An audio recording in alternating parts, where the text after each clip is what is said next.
didn't stumble onto this message by mistake. You were led by divine hands into revelation. This moment is holy. This message is sacred. And if it's reaching you now, it's because God wants you to see something deeper than your pain. He wants you to see His protection. Some wounds don't come from strangers. They come from blood, from familiar voices, from people who should have covered you, but instead crushed you. And that kind of pain runs deep. But hear me in love, this isn't a rupture, it's a rescue. What you thought was a rejection may actually be God's redirection. What you perceived as abandonment may in truth be heaven's shield. Yes, even when it's a family member, even when it's someone you've loved fiercely and prayed for faithfully. Sometimes God removes the very thing we thought we needed to preserve the purpose He planted inside us. And I know that's hard. I know it may feel like you're losing something sacred. But beloved, you are not being forsaken. You are being fiercely protected by the one who sees what you can't. Genesis 50 verse 20 reminds us that what was meant for evil, God turns for good. He doesn't just allow the pain, He redeems it. He rewrites it. He transforms it. And He will not let what was designed to break you succeed. So if your heart feels heavy today, if your soul is wrestling with distance or betrayal from someone you never expected it from, I need you to breathe deep and lean in. You are not alone. You are not forgotten. And you are not being punished. You are being preserved. Stay with me. Because what feels like a loss may actually be the greatest evidence of God's love surrounding you. Let's not be afraid to pause here. Not every storm rages on the outside. Some of the fiercest battles are fought in silence in your heart, your home, your inner sanctuary. And often when the wrong voice exits, clarity walks in. When the presence that brought anxiety departs, divine stillness returns like a rushing wind. Peace is not the absence of noise. Peace is the presence of God. And if you've noticed that your spirit is calmer, your thoughts clearer, your prayers deeper when they're not around, don't ignore that. That may not be coincidence. That may be confirmation. Jesus once stood in the middle of a storm and spoke 3 words that shattered chaos. Peace, be still. The winds obeyed. The waves surrendered. And I believe He's still doing that today. Not always in physical storms, but in emotional ones, in relationships, in households, in connections that once looked unbreakable. When God steps into your environment, He doesn't just silence the noise, He reveals who caused it. That's why you feel lighter when they're gone. That's not emptiness. That's God reintroducing peace. Psalm 34 verse 14 says, "Seek peace and pursue it." Sometimes pursuing peace means letting go of patterns that disturb it. Sometimes it means releasing even the relationships that are tied to your history but threatening your destiny. God is not in the business of torment. He is the God of order, not confusion. He is the Prince of Peace, and when His peace enters, it guards, it covers.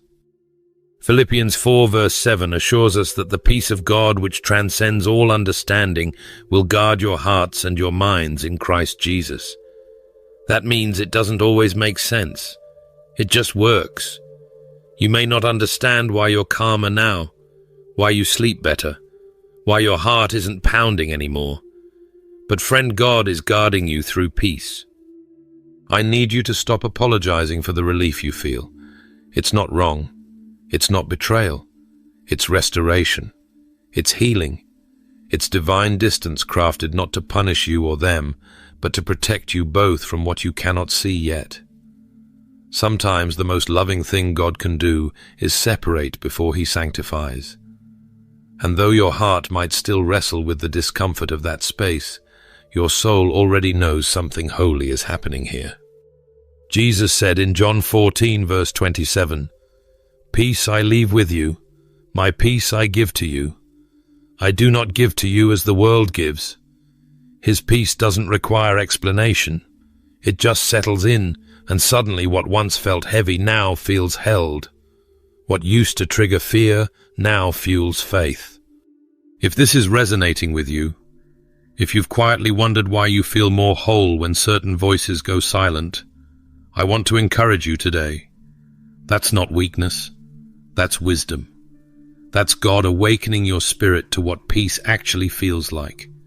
And once you taste it, you'll stop tolerating counterfeits. So breathe again. Don't second-guess the stillness. Heaven is realigning your environment. He's not just protecting you. He's perfecting the atmosphere where His promises will come alive. There was a time their words felt like chains, but now they feel like echoes. And that, dear friend, is no small shift. That's deliverance. That's the Spirit of the living God, loosening what once held you in fear, shame, or silence. You're not just surviving toxic voices anymore. You're being reintroduced to your true voice in Christ. And it's rising, clear, free, undeniable. Let me speak directly to your soul right now. God is restoring your identity.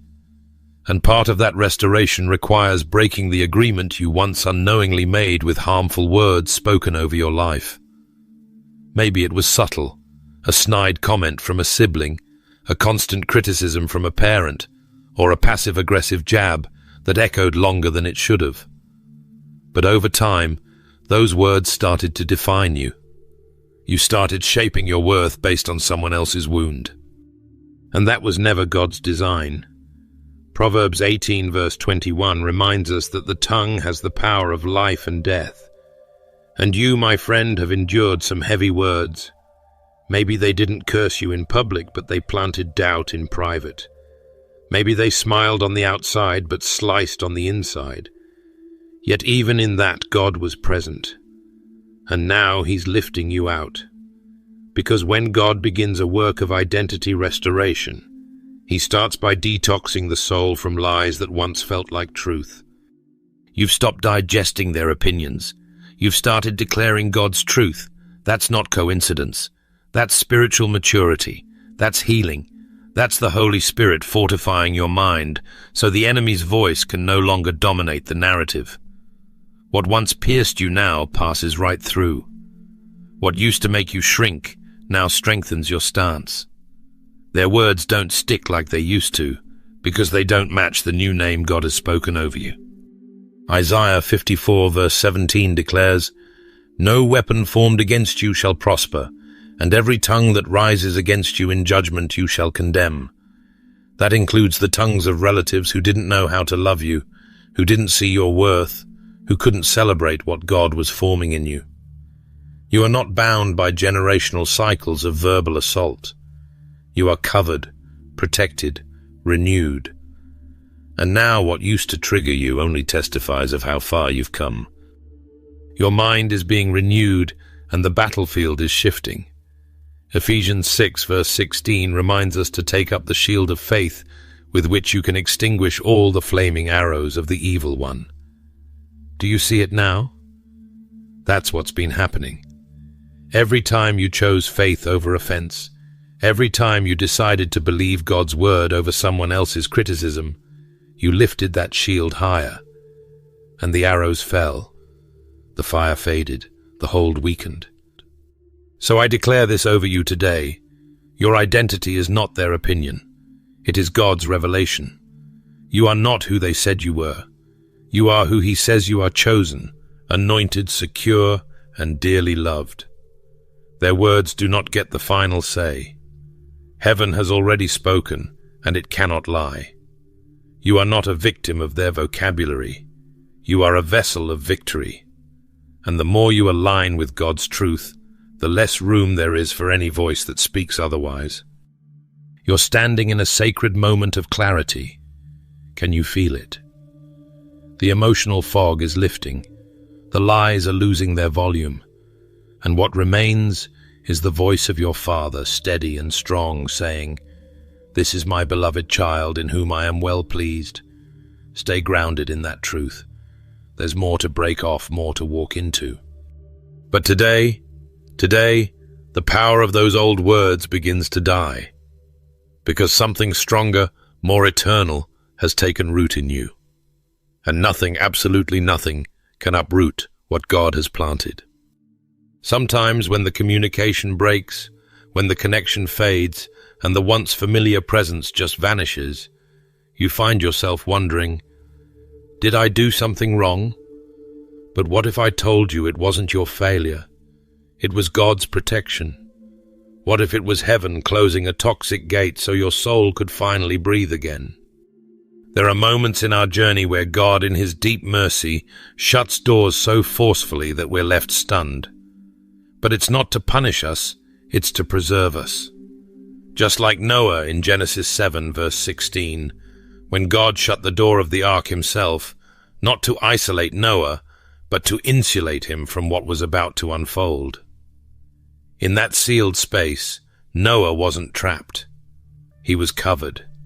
He wasn't hidden in fear. He was secured in favor. Friend, hear this with your spirit.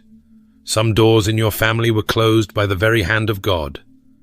And though it may have hurt, and though you might still carry questions in your heart, trust this. He saw what you couldn't. He heard conversations you weren't in.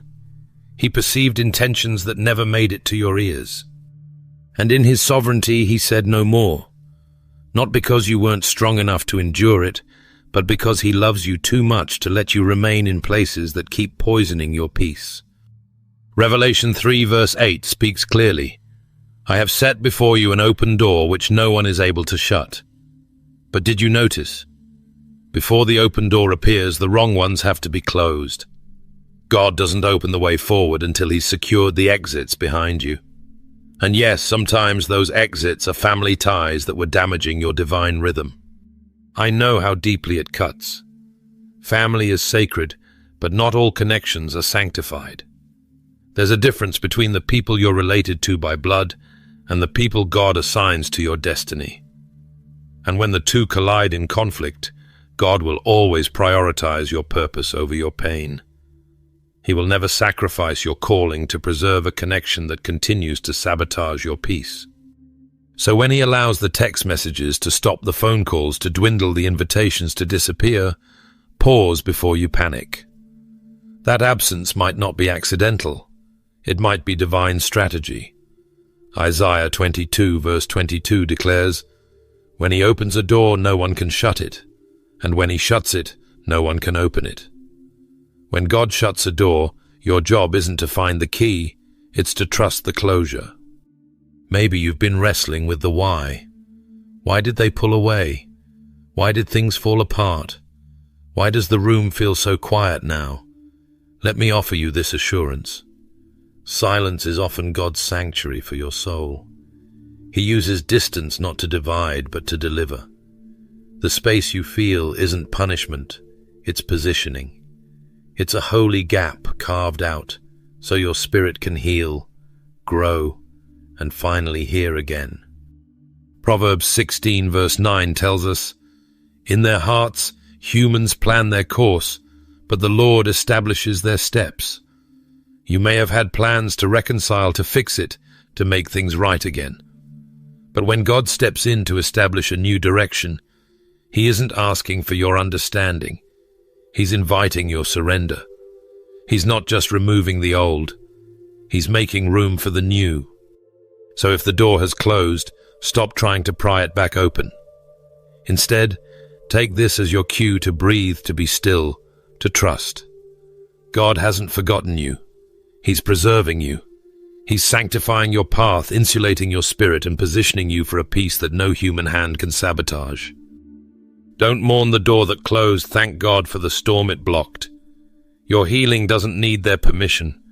Your future doesn't require their presence. And your wholeness doesn't hinge on their return. God is still writing your story. And today he's turning the page with a sealed door behind you and an open heaven before you. Keep walking, beloved. What once felt cloudy is now clear. The shift didn't come because you started looking for trouble. It came because God turned on the light. The blinders didn't fall because you became suspicious, but because heaven chose to remove the veil. And when God shines his light, it's never to embarrass, it's always to protect. I know what it feels like to sit at a table with someone you love deeply, only to slowly realize they were never really celebrating you. The jokes that once seemed harmless start to sting. The concerns they voiced begin to sound like criticism. The support that once felt comforting now feels conditional. And it's jarring, because it's not coming from a stranger. It's coming from someone who shares your last name, your memories, your bloodline. That's what makes it cut so deep. But hear me in this: God reveals not to harm but to heal. He doesn't pull back the curtain to shame others or confuse you. He does it to guard your heart and secure your path. Proverbs 2 verse 6 tells us, "For the Lord gives wisdom. From his mouth come knowledge and understanding." What you're seeing now is part of his divine strategy. He's giving you eyes to see not just through human lens, but through his discernment. There's a reason spiritual discernment is so different from suspicion. Suspicion comes from fear, but discernment comes from love. Suspicion accuses without clarity. Discernment guards with truth. When God shows you someone's true intentions, he's not sowing paranoia. He's inviting you into wisdom. And wisdom doesn't lash out. Wisdom steps back. Wisdom protects peace. Proverbs 4 verse 23 says, "Above all else, guard your heart, for everything you do flows from it." Your heart matters to God. And sometimes the only way to guard it is to see what you were once unwilling to acknowledge. This isn't about bitterness. This isn't about revenge. This is about clarity, the kind that sets your soul free, the kind that helps you stop internalizing every jab, every manipulation, every subtle tear down disguised as advice. Because now you know, now you see, and that knowing that seeing it changes everything. 1 Corinthians 2 verse 10 reminds us, "These are the things God has revealed to us by his Spirit." You're not crazy. You're not overreacting. You're not being too sensitive. The Spirit of God is revealing what needed to be seen, not to wound you, but to release you. There comes a moment in every believer's journey when the mask falls off, not just from people, but from patterns. You begin to recognize that what you thought was love was really control. That what you mistook for loyalty was actually leverage. And in that holy moment, when your eyes adjust to the light, your heart starts detoxing from the emotional fog you've been living in. This is freedom. Not loud, not angry, just steady, sacred freedom. And if you've been wondering, why now, the answer is simple. Because now you're ready. Ready to walk in truth. Ready to honor what's holy. Ready to set boundaries without guilt and distance yourself without shame. You're not rejecting them, you're responding to God. And that's a bold, beautiful act of obedience. Let this be your declaration today. I see clearly, I choose wisely, and I walk in peace. The Lord who opened your eyes will guide your steps, and what he has revealed, he will also redeem. You are not alone in this unveiling. God is with you, and his light never lies. Something begins to shift when the right people enter your life. It's not always loud, it's not always immediate, but it's undeniable. The moment they walked out, those who drained your joy, questioned your worth, and made you feel small. Someone new walked in, and your spirit, without even realizing it, finally exhaled. That, my friend, was not coincidence. That was divine choreography. You see, when God removes someone toxic from your life, he doesn't leave a void. He makes room. He clears the soil not to leave it barren, but to plant something life-giving. And often he brings those seeds of renewal through people. People who speak life when others spoke doubt. People who see your value without trying to compete with it. People who carry the fragrance of heaven, not the weight of control. Ecclesiastes 4 verse 9 to 10 reminds us, "Two are better than one. If either of them falls down, one can help the other up. That's the kind of community God builds around his children, not people who push you down, but people who lift you up. Not those who make you question your calling, but those who call it out of you. Maybe you've already started noticing this. New connections, unexpected encouragers, conversations that feel like balm to the soul instead of barbed wire to the heart. That's not a coincidence, it's a sign. God is surrounding you with nourishment. These new relationships aren't just friendly, they are heavenly. They are sent, not just stumbled upon. And I want you to recognize something powerful. God's idea of restoration always includes relationship. From the Garden of Eden to the early church community was never optional, it was essential. Even Jesus walked closely with a group. He didn't just preach in crowds, he poured into a circle. And he knew healing often happens through people. Proverbs 27 verse 17 says, "As iron sharpens iron, so one person sharpens another." When God sends someone into your life to sharpen you, it won't feel like tearing, it will feel like tuning. Their presence helps you think clearer, hope stronger, and believe deeper. They won't use your weaknesses against you. They'll stand in the gap with you. And in their love, you'll start to glimpse the love of God more clearly. Now I know it can feel risky to trust again. When you've been hurt by someone close, especially someone with your last name or your blood, opening your heart to new people can feel like holding a fragile vase out into the storm. But here's what I declare to you today. Not everyone will hurt you. Not everyone will mishandle your heart. And the people God is sending are not coming to break you, they're coming to bless you. Romans 12 verse 10 gives us the blueprint. Be devoted to one another in love. Honor one another above yourselves. That's the kind of love God wants surrounding you, covenant love. The kind that sticks, uplifts, speaks life, and honors what God is doing in you. So if someone recently exited your life and left you wondering why, look around. The replacements aren't replacements, they're upgrades. They are alignments for your assignment. God never subtracts without a greater plan for addition. And the people walking in now, they are evidence that God didn't just protect you from something. He's preparing you for something greater. Be open, be discerning, but most of all, be hopeful, because your circle is changing and your soul knows it. Healing isn't just a feeling, it's a fellowship, and God is handpicking yours. Here's what most people miss about separation. It's not always about running from something painful.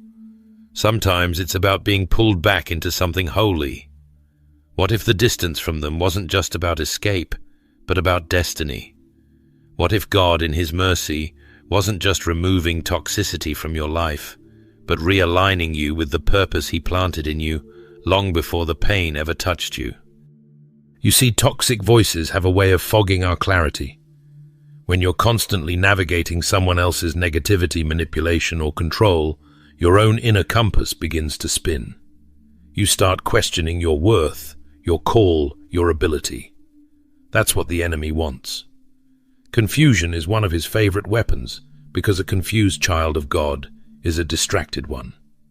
And distraction is the enemy of destiny. But then something begins to shift. The noise dies down. The draining voices lose access. The pressure lifts. And in the silence that once felt empty, you begin to hear something new, or maybe something old, something familiar. The voice of your Father reminding you, you are fearfully and wonderfully made. That's Psalm 139, verse 14. And it's not just poetry, it's your divine blueprint. God didn't form you in confusion. He formed you in clarity. He didn't design you to constantly survive emotional warfare. He designed you to walk in purpose, in peace, and in promise. And when He removes you from relationships that blur, that it's not punishment, it's prophecy in motion. Some of you watching this have felt a strange pull lately, a stirring. You're remembering dreams you laid down, passions you buried, callings you shelved because someone close to you convinced you that you weren't enough. But now those old embers are catching fire again. That's not nostalgia. That's the Spirit of God breathing life back into the gifts He placed in you. Philippians 1 verse 6 declares, "He who began a good work in you will carry it on to completion." Hear me what God started in you. No family dysfunction, no betrayal, no discouraging voice can cancel. The work still stands. The mission is still alive. And now that the interference has lifted, you're finally hearing the signal again. Do you feel it? That renewed strength rising in your spirit? That's not just healing, it's recalibration. You're not drifting. You're being directed. Isaiah 40 verse 31 speaks this so clearly. Those who hope in the Lord will renew their strength. They will soar on wings like eagles, not crawl, not survive. Soar, that's your portion. And sometimes to soar, God must cut off the weights that keep pulling you down, even if those weights have your last name. This is your commissioning moment. Not a return to who you were before the pain, but a rise into who you were born to be despite it. Don't mistake distance for disconnection. Don't misinterpret silence as separation. God's hand hasn't left you. It's been guiding you back to center, back to clarity, back to purpose. So I say this to you as a prophetic assurance: your purpose has not passed. It's just been protected, guarded in the shadows, preserved in the quiet, and now, like a seed that's broken through the soil, it's pushing into the light again. Lean into it. Don't second-guess it. Don't wait for others to validate what heaven already wrote. You don't need the approval of the ones who tried to diminish you to walk boldly in what God declared over you. They tried to bury you, but God was planting you. Let today be your awakening. Let this moment be your recalibration. And let the very distance that once made you weep now become the space where your destiny is born again. Heaven's hand has not abandoned you, it's commissioning you. And your purpose, it's not behind you, it's rising. You've come this far, not because life has been easy, but because grace has been stronger. The pain didn't disqualify you, it refined you. The betrayal didn't bury you, it revealed you. And what the enemy meant to use as a breaking point, God is now using as a building block. You are standing in a moment where heaven is declaring over your life, I'm not done with you, I'm just getting started. Every tear you cried in silence, every confusing moment that made you question your worth, every door that slammed in your face, none of it was wasted. Romans 8 verse 28 assures us, in all things God works for the good of those who love Him. That includes the family pain. That includes the betrayal. That includes even the silence that left you wondering if God was still there. But let me tell you, He was there. He never left. And while they may have tried to tear you down with their words, their actions, or their absence, God was lifting you up piece by piece, breath by breath. He did not give you a spirit of fear, but of power, love, and a sound mind. 2 Timothy 1 verse 7. That is who you are. Not a victim, not forgotten, but chosen, empowered, protected. So here's your final charge: walk forward, not as someone broken, but as someone beloved, rebuilt, repositioned. The storm did not break you, it prepared you. The loss didn't strip your identity, it unveiled it. You are not at the end. You are at the beginning of something holy. Take a deep breath, child of God. Your story is being rewritten by the hand of the author himself, and it ends in glory. Before we close this message, I want to invite you right where you are to join me in a moment of fervent prayer. Whether you're listening in silence or whispering with tears, God hears you. This is a sacred moment, a divine pause in your day to lean into His presence. Let's go before the throne together with open hearts and expectant faith. Heavenly Father, we come before you with hearts that have been bruised sometimes by the very ones we expected to love us most. You see every wound that family conflict has left behind, every word that cut deep, every betrayal that tried to steal our peace. But today, God, we bring those wounds to you, not to hide them, but to hand them over for healing.